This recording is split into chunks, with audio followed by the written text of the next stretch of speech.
Bienvenidas y bienvenidos a Media 20.1. Hoy tenemos un invitado de lujo. Él es el director de opinión del periódico La Jornada. Y con él queremos hablar sobre lo que está pasando con el periodismo hoy día, pero sobre todo con el columnismo político.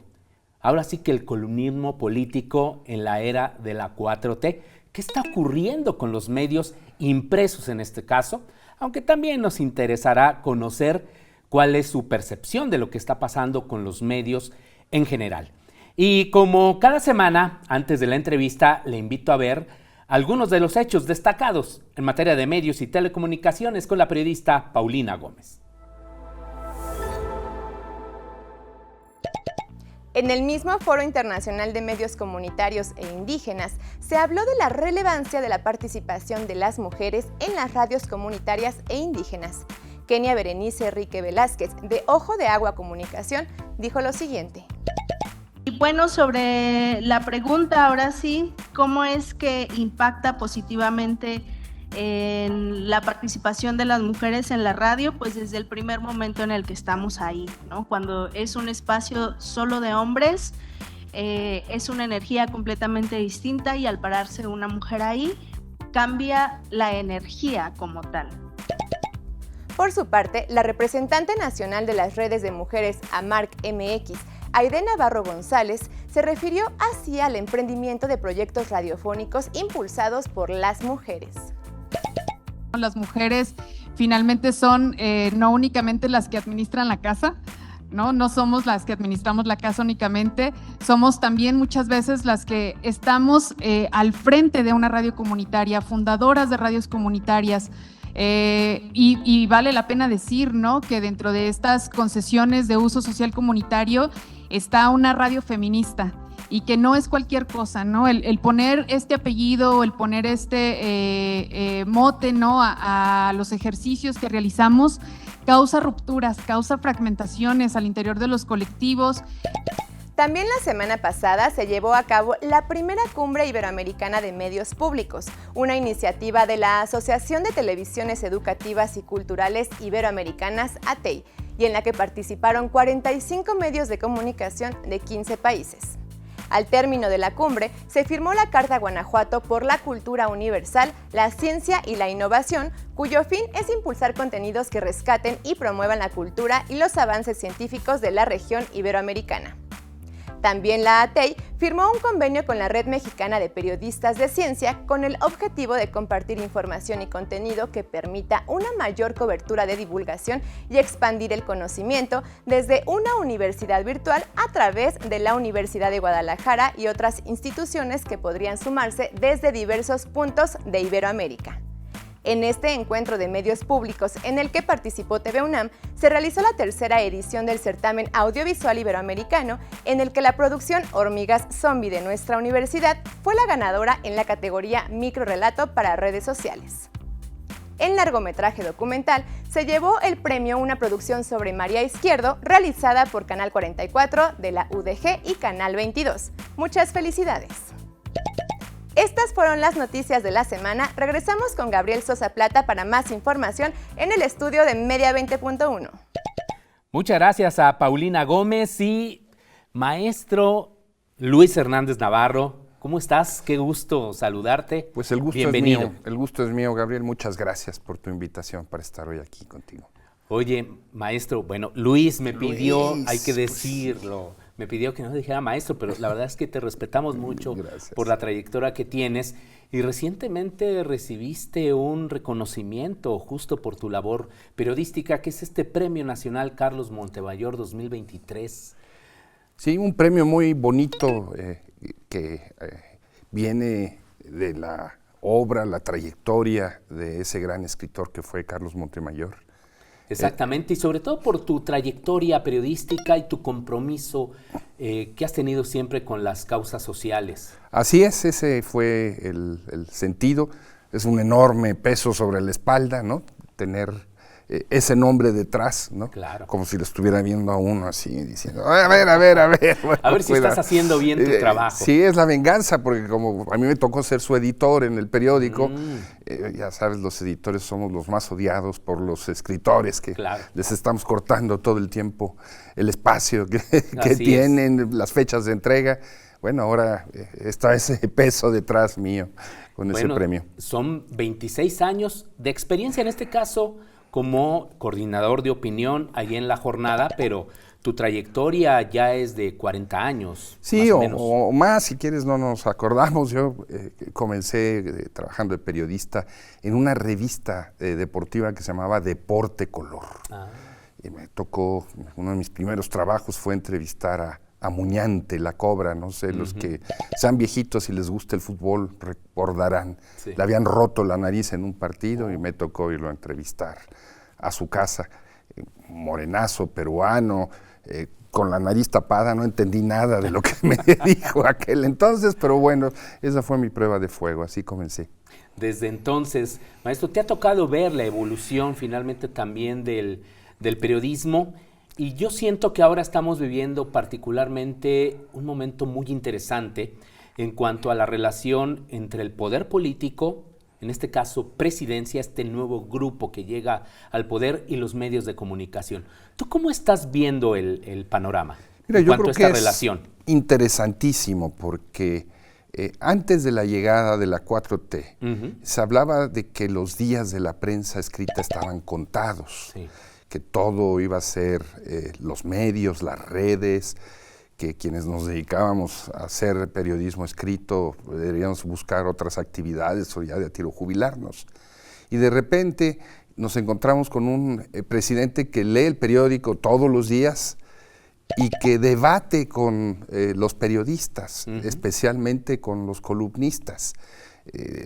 Los critica, señala cosas incorrectas, de tal manera que hoy la agenda pública pasa por la prensa escrita como no se preveía que iba a suceder. Entonces yo creo que esta es la primera característica. Y la segunda es cómo el presidente reconoce como sus interlocutores, o los hace, sí, claro. ¿no? A periodistas, o sea, a veces más que debatir con empresarios o más que debatir con otros políticos, que también lo hace, el centro de su discurso gira alrededor de ciertas plumas, ¿no? Que le molestan o le disgustan o le parecen injustas, y apelando a lo que él llama el derecho de réplica, le responde. Sí. Entonces tenemos todo el día revoloteando una columna política como un elemento central de la política de comunicación. Que eso es algo que no se veía. Yo recuerdo quizás solamente la etapa quizás de Luis Echeverría, que era alguien que interpelaba mucho a los medios, particularmente a la televisión, más que a la prensa escrita, y un poco José López Portillo cuando se trató de reglamentar el derecho a la información. Sí, y recordemos, por ejemplo, una columna de Miguel Ángel Granados Chapa, en donde él señalaba un rancho que, según esto, el profe Carlos Jan González le había regalado. Y él le respondió a Granados Chapa. Es decir, el poder estaba atento a lo que decían los medios, ahí había cierta interlocución, pero nada que ver con lo que vino con lo que después. Estamos viviendo ahora. Hubo un momento como de apagón informativo, por más que hubiera efectivamente mucho interés desde Los Pinos, ahora Los Pinos es un centro cultural, pero desde Los Pinos por influir en lo que se decía y lo que no se decía y cuidar la prensa escrita, nunca vimos lo que hoy estamos viviendo. Sí, es un ejercicio inédito de comunicación, sobre todo efectivamente a través de estas mañaneras. Ahora, si uno revisa las columnas políticas, yo lo hago todos los días, no con todas, porque si uno suma las de los diarios, pues impresos, que también ya son digitales, pero si agregas, por ejemplo, ahora a los comentaristas o a los portales digitales, es algo inmenso. Pero lo cierto es de que toda esta, podríamos decir que muchos de estos medios que venían de años anteriores parecen estar muy sincronizados con el discurso opositor hacia la 4T. ¿Tú tienes también esa percepción? Totalmente de acuerdo. Yo creo que las elecciones de 2018 fueron una aplanadora sobre los partidos de oposición, prácticamente los redujeron a nada. Las elecciones posteriores las han ido acorralando, y entonces la prensa escrita, especialmente los articulistas, se convirtieron en una especie de sustitutos de un partido opositor. De tal manera que el debate sobre el rumbo del país, los grandes problemas nacionales, gira alrededor de lo que ellos dicen y el presidente les responde, o al revés, de lo que el presidente afirma y ellos le contestan. Sí. Ha adquirido una centralidad en la vida pública inusitada. Creo que esto tiene que ver en parte con esta insignificancia política de los partidos opositores, que fueron muy vapuleados por el proceso electoral del 2018. Pero ahora incluso podríamos afirmar, Luis, que existe una mayor, por lo tanto, mayor libertad de expresión de estos columnistas que antes, pues sí, veías críticas y demás, pero se veían bastante alineados muchos de estos medios con el presidente de la República y el grupo, pues, en el poder. Bueno, ahora muchos de ellos se alinean con los intereses, ¿no? Muy claramente. ¿Cuáles intereses? ¿Económicos particularmente? Sí, yo creo que básicamente el del Consejo Mexicano de Hombres de Negocios, ¿no? Muy claramente, ¿no? Ahí se ve una influencia de figuras, por ponerle nombre y apellido, como la de Claudio X González. Ya voy a aparecer yo como el presidente en la mañanera, haciendo referencia a él, pero pues es una figura articuladora de una gran corriente de opinión, y vemos que muchos de estos columnistas hacen nado sincronizado. Antes también se veía, ¿no? Veíamos como las tarjetas que se les pasaba desde alguna secretaría de gobierno, alguna oficina, se repetía en distintas columnas, y uno ya podía identificar más o menos qué intereses estaban detrás de cada columnista. Bueno, ahora es igual, la diferencia es que esto no viene directamente, en el caso de la prensa escrita, desde una oficina gubernamental. Viene desde esas empresas y de esos intereses muy articulados, que tienen una estrategia de desgaste, que tienen una estrategia de erosión del gobierno. Hay quien afirma, lo que me parece que es un absurdo, que es parte de una estrategia de un golpe blando, etcétera, etcétera. Yo creo que eso es utilizar palabras demasiado grandes para lo que suceden. Es una estrategia opositora para golpear, para tratar de debilitar a la figura presidencial y a un proyecto con el que no se está de acuerdo, utilizando estos recursos, ¿no? Luis, tenemos que hacer ya la pausa, así que por favor no se vaya, vamos a seguir hablando con Luis Hernández Navarro sobre lo que está pasando con el periodismo hoy día y el columnismo. Aquí lo esperamos.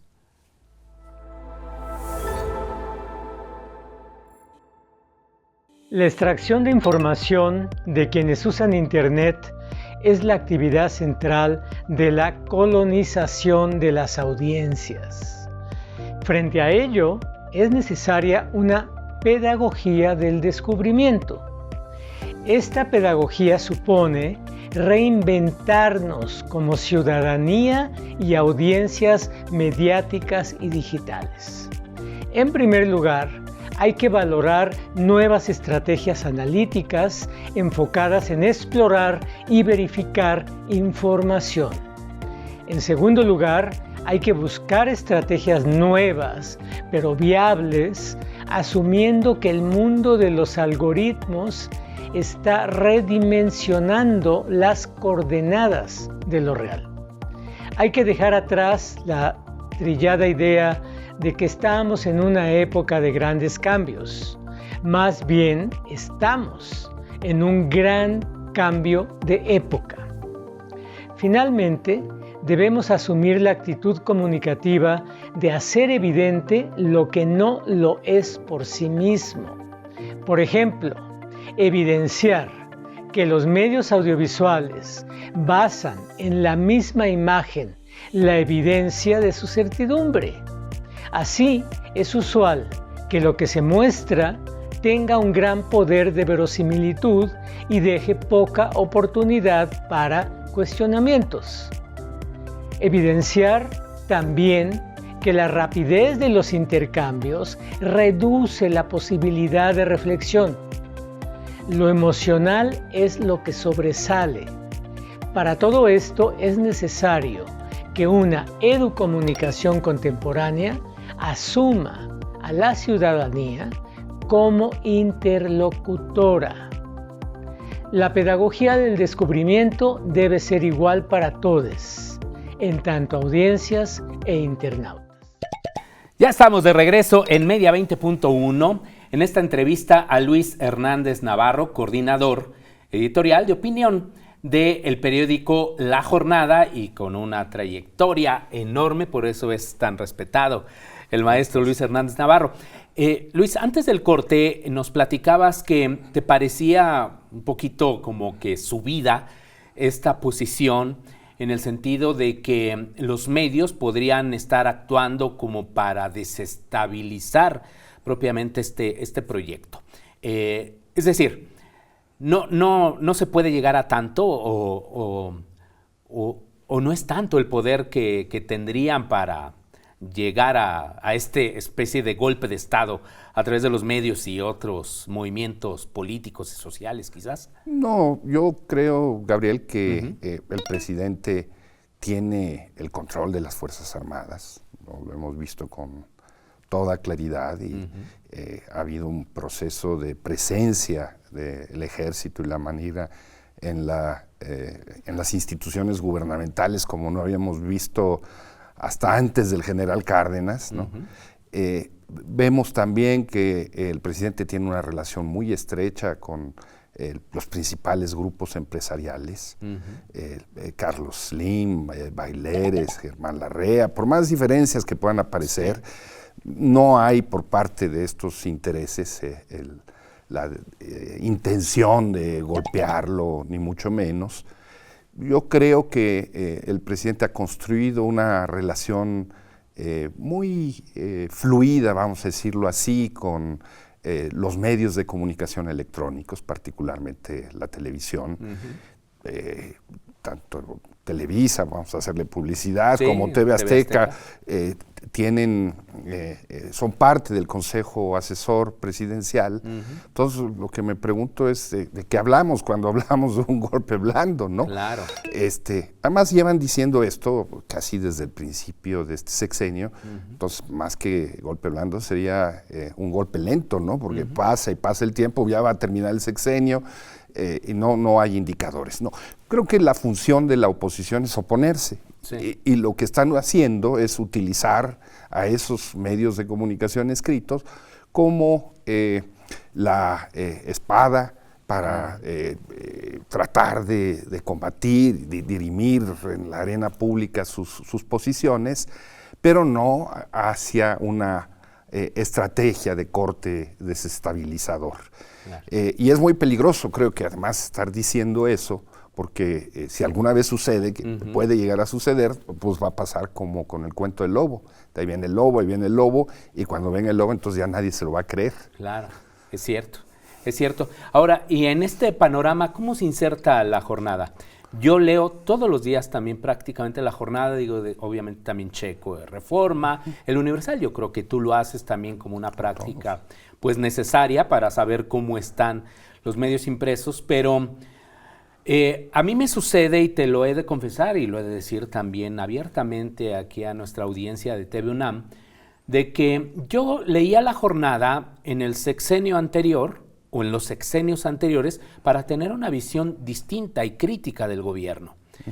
Ahora leo La Jornada porque me parece que comparto algunos puntos de vista, o muchos puntos de vista quizás en ocasiones, en este panorama mediático que estamos viendo. Es decir, como que ahora es un contrapeso hacia todo este fenómeno mediático que estamos viendo, además de algunos nuevos medios digitales, por ejemplo, Sin Embargo y otros, ¿no? Claro, creo que hay que siempre distinguir lo que son las páginas de información de las páginas de opinión, ¿no? Si tú, los lectores, ven las páginas de opinión del diario, van a encontrar allí un abanico muy amplio de posiciones, desde el infrarrojo hasta el ultravioleta, ¿no? Hay posiciones muy críticas y hay posiciones también de adhesión al proyecto de la 4T. Pero ahí hay, en la hora de interpretar, hay ahí. Y en el aspecto informativo, pues lo que se busca es dar cuenta de lo que está sucediendo en el país, sin hacer del periódico un instrumento opositor como otros lo han hecho con sus medios. Y esto no puede extrañarme, parece que por una razón muy sencilla. Hay una relación muy vieja, muy estrecha entre el periódico como periódico y el hoy presidente Andrés Manuel López Obrador, que viene desde sus tiempos como candidato en Tabasco, con los famosos éxodos por la democracia que protagonizó, que el periódico cubrió muy estrechamente, cuando estuvo como jefe de gobierno en la Ciudad de México. Hay una relación natural y fluida, pero eso no quiere decir que en el periódico, por lo menos ese es mi punto de vista, pues no se señalen problemas reales, la violencia que se vive en Chiapas, por ejemplo, el informe del grupo interdisciplinario de expertos independientes en el caso de Ayotzinapa, en ocasiones en posiciones divergentes de las del presidente. Creo que esto es particularmente claro en el área laboral, por ejemplo, o en el área de los derechos humanos. Sí, no hace mucho, hace algunos días leía yo a Rolando Cordera, por ejemplo, que es un profesor emérito aquí de nuestra universidad, muy reconocido, pero ha tenido una posición muy crítica, por ejemplo, con respecto a las acciones de gobierno, y él escribe en La Jornada, entre otros columnistas, articulistas que han sido muy críticos del actual gobierno. Sí, tan es así que el presidente ya le respondió, y en un libro que acaba de salir sobre Claudia Sheinbaum, un colaborador del periódico, Arturo Cano, también Claudia Sheinbaum se expresa muy críticamente de Rolando Cordera y de el grupo y la trayectoria que él representa. Pero lo puedes ver en otros, de otra manera, ¿no? Por ejemplo, en la cuestión indígena, plumas como las de Magdalena Gómez o como la de Gilberto López y Rivas tienen una determinada visión. Entonces, sí, creo que el área de opinión es bastante plural, así ha sido siempre, ¿no? Hasta, ni modo, hay que decirlo, Felipe Calderón alguna vez escribió con nosotros. Mira, eso no recuerdo, qué interesante. Los pecados son los pecados, pero así era, ¿no? Carlos Castillo Peraza también lo hizo en su momento, ¿no? Siguen escribiendo figuras relacionadas con el PRI, ¿no? Y bueno, pues de lo que se trata es de que el lector pueda escoger, ¿no? Yo creo que lo que un medio puede hacer es poner por delante los intereses que representa con toda claridad, no tratarlos de camuflear, y me parece que en este caso el periódico con el que yo colaboro lo hace explícitamente. Luis, ¿y cómo ves, ya para ir cerrando en el poco tiempo que nos queda, qué va a pasar con el periodismo de aquí a las próximas elecciones? El periodismo es decir mucho, ¿no? Me refiero al columnismo político, a la prensa diaria. ¿Cómo lo ves? Bueno, ¿qué es lo que hemos...? ¿Se va a agudizar los calificativos o qué? Yo creo que sí, o sea, vivimos un clima de polarización social y de polarización electoral en el marco de lo que fue una sucesión electoral adelantada, en donde diera la impresión de que incluso al interior de la 4T se han exacerbado las contradicciones, por no decir afuera. Entonces, los periódicos como un termómetro, un espejo de esa realidad social y política, pues van a estar al rojo vivo, ¿no? Me parece que eso es lo que vamos a ver. No porque se dediquen a dar periodicazos, pero sí para fotografiar esa realidad que estamos viviendo, que según hemos visto, el asesinato, por ejemplo, reciente, el empresario colaborador de Marcelo Ebrard, claro, sí. terrible, o sea, sea la razón por lo que sea, es algo que distorsiona la contienda preelectoral. Y no estoy diciendo que vamos a ver asesinatos, pero sí estoy diciendo que sí vamos a ver un choque cada vez mayor entre los actores y los aspirantes. Bueno, y obviamente con un papel protagónico cada vez más importante, lo está haciendo, de los medios impresos y los medios en general, que son actores fundamentales de todo esto que estamos viviendo. Claro, son los que producen los contenidos. Sí. En la mayor cantidad de los casos, no es lo único, pero en nuestro país el peso de la prensa escrita sigue siendo muy, muy grande. Es cierto, es cierto. Pues muchísimas gracias, Luis Hernández Navarro. Ha sido un honor tenerte aquí en Media 20.1. El honor es mío, Gabriel. Muchas gracias por tu hospitalidad. Muchas gracias y muchas gracias a usted. Hasta la próxima semana.